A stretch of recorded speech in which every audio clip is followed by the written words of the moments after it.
Magandang araw sa inyo lahat, no? Konting sharing lang tungkol dito sa aking puno na buksus. Okay. Itong buksus na ito is galing from Taiwan 4 to 5 years ago. Examine and observe, no? Kung mapapansin nyo,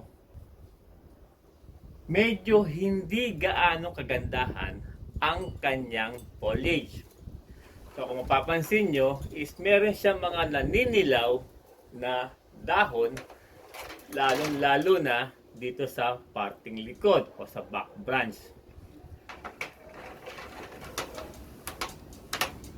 Palagi ko sinasabi sa inyo, kapag tayo ay magwo-workshop ng puno o kahit anong gagawin natin dito sa puno, is alam natin ang priority na dapat gawin.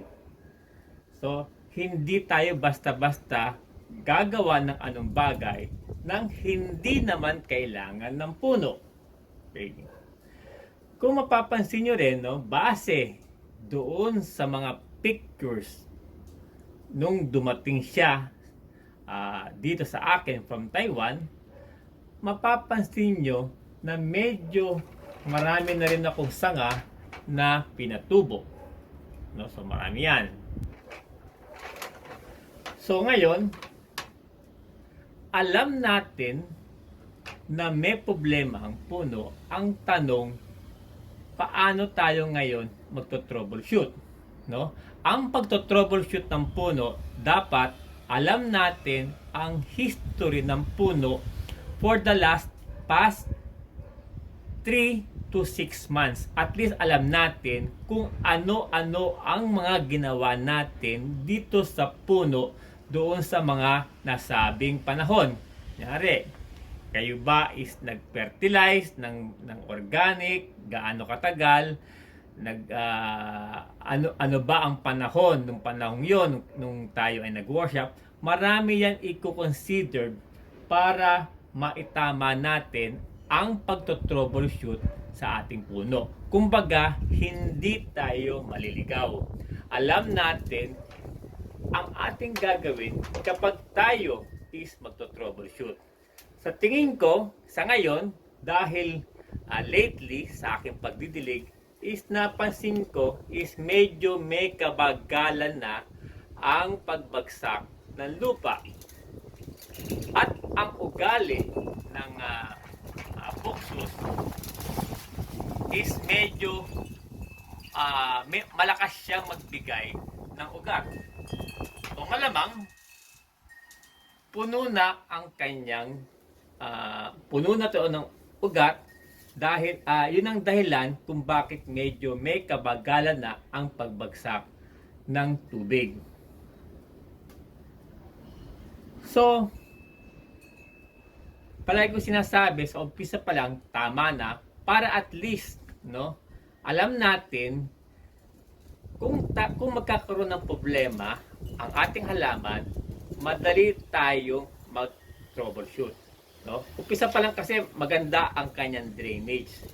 So lately, itong mga nakakaraang buwan o panahon, is medyo may kabagalan na ang pagbagsak ng tubig sa lupa. So malamang, no, siguro mataas ang porsyento na ang problema is nasa lupa. So ngayon, papalitan natin siya ng lupa o ng medium na fast drain. Kumbaga, yung dating ginamit ko fast drain no?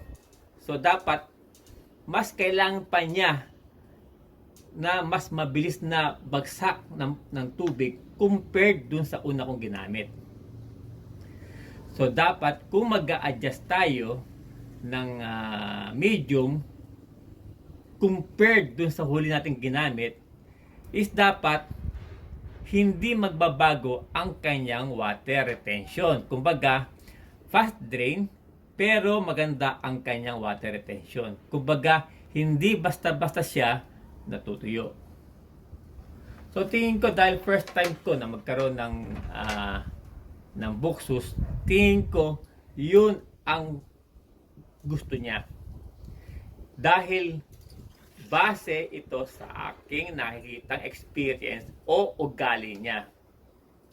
So dapat maging sensitibo tayo sa ating puno, lalo na bago ang species na ating inalagaan. Kumbaga, bago para sa atin yung species. So ngayon, ang goal ngayon, no, ayusin natin ng konti at palitan o i-adjust natin yung lupang gagamitin natin compared doon sa una nating ginamit. So napaka-importante na alam natin kung ano yung lupa o medium o yung porsyento ng organic na ginamit natin nung una at para mai-adjust natin ngayon sa kanyang pagre-repot. So sana nakuha yung ibig ko sabihin at sana is matutunan nyo. So ngayon, sisimulan na natin ang pagpapalit ng kanyang lupa. So eto na siya ngayon, no. Nabunot na natin, no. Okay, bago ko siya binitin is dapat maprotektahan yung pinaka bark niya kasi itong sa buksus maganda kasi yung bark niya na dapat aalagaan, no? Kumbaga iiwasan ma-damage. So balik tayo dito sa medium, no. So napansin ko doon sa medium na ginamit ko noong nakaraan, marami yung medyo pino na o maraming pino akong nagamit na river sand, no. Plus napansin ko rin kasi dati 30% yung organic na nilagay ko dito. So ang plano ngayon, alam na natin kung saan problema.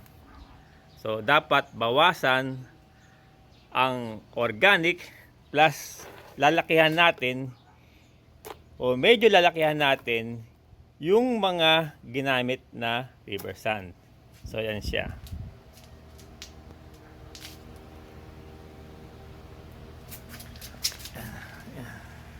So medyo nagsisimula na rin siyang mag root bound, no? Medyo marami na rin sa ilalim, no? Yan, pasin nyo.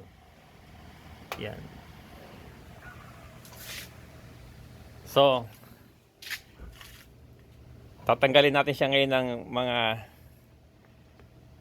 lupa, then magpapalit na tayo ng panibagong medium. So ito na yung medium na gagamitin natin, no. Actually, tinanggalan ko na siya ng wala na akong gagamitin na river sand.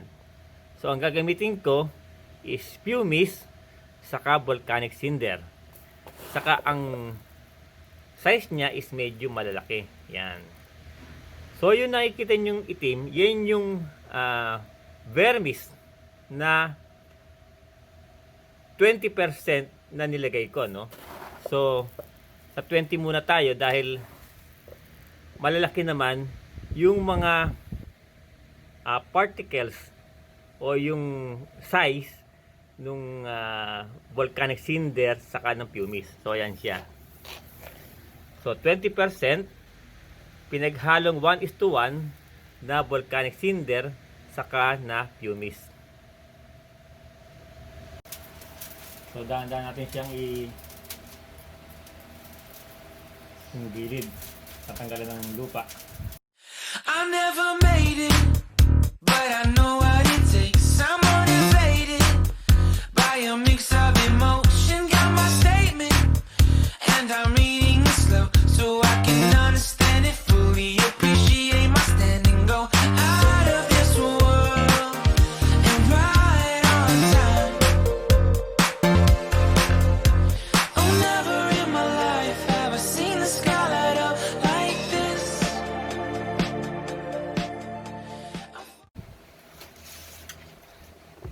siya. So, ito na siya ngayon, no? Yung bago nating halo.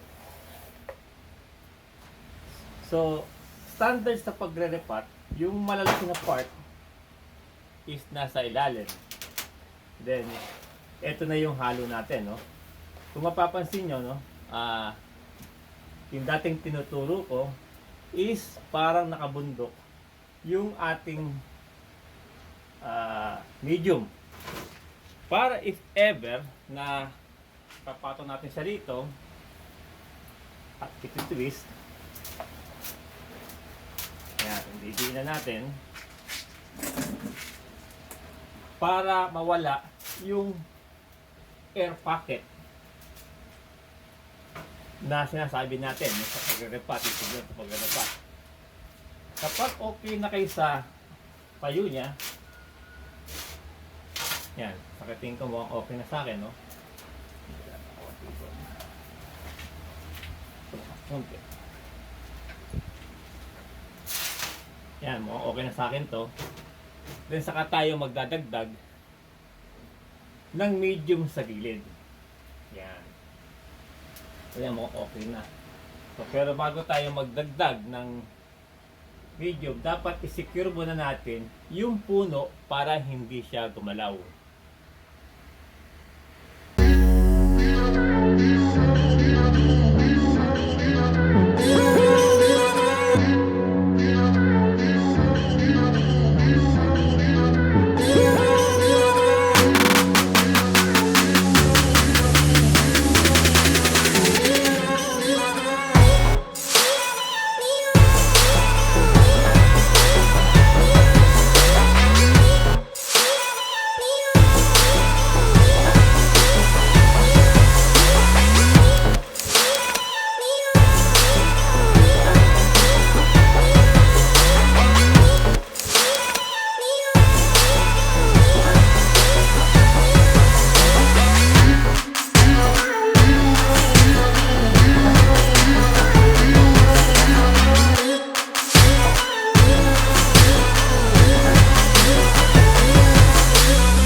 So, ito na siya ngayon, no?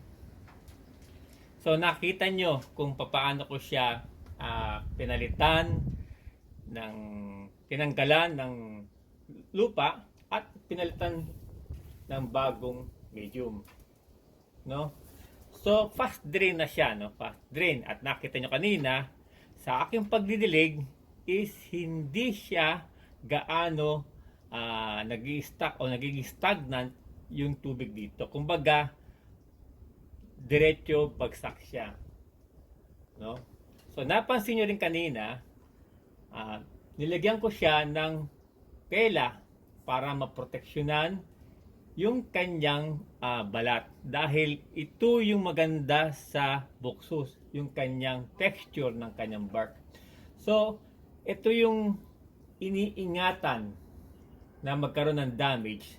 Dahil mahihirapan ulit ito. Kung pag ito na damage, ito kanyang bark, mahihirapan ulit ibalik yung ganitong texture. Kaya nga, sa pag-wire is medyo maluwag. Hanggat maaari, hindi ko hinahayaan kumagat yung wire sa kanyang sanga. At kung mapapansin nyo, very minimal ang aking pag-wire. Dahil alam naman natin na siya ay galing sa stress. Kumbaga, hindi maganda ang kanyang kalagayan. So, kapag tayo is winire natin lahat, magkakaroon siya o lalong may stress ang puno. Alam naman natin, no, kapag masyadong maraming wire sa ating mga puno is stressful sa ating puno. No? So, ayan siya, no? So, siguro after ilang buwan is i-update ko kayo kung ano magiging resulta ng pagto-troubleshoot natin dito sa aking puno. So sana meron kayo natutunan, at kung meron man kayo natutunan, sana ma-share natin ito sa ibang mga bonsaista. So maraming salamat. Solid PBSI.